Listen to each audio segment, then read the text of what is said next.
Castlepoint is artificial intelligence software, and it basically asks the question, what could you achieve if you knew what every piece of information in your environment was about? So not just what it was called or where it was saved, but what was in it, what topics it was about, what was happening to it at a point in time, what rules applied to it under law, and whether the rules were being met.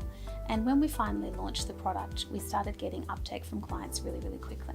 And we had to quite quickly pivot to being a business that provided software rather than just provided services. We knew at some point we'd have to get some extra funding to help us grow fast enough to meet the demand. We found that Epicor would be a way for us to get sort of debt finance that was actually feasible for a company our size. We looked at the banks and found that that kind of finance wasn't really realistic for us because it requires directors essentially to put our house on the line, for example, to access that finance, whereas Epicor didn't do that. We weren't quite ready for capital investment. We didn't really want to dilute the company at that point. So this was a really good balance for us to get some finance without giving away any equity.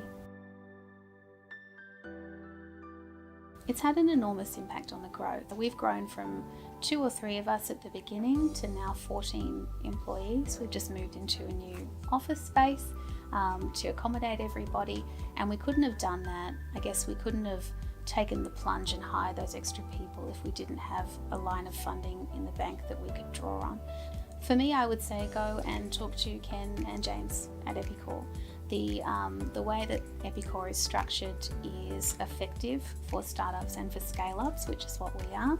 It's such a unique model that we weren't aware of, and it adds so much value without the additional risk and overhead of other kinds of funding. So the first conversation really helps set the direction for how Epicor can help grow the business, and the subsequent conversations really help flesh out in what ways you will use the funding and how you can use it to drive a return.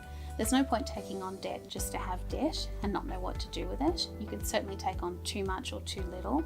So having a discussion with those two is really the first and most important step that you could take.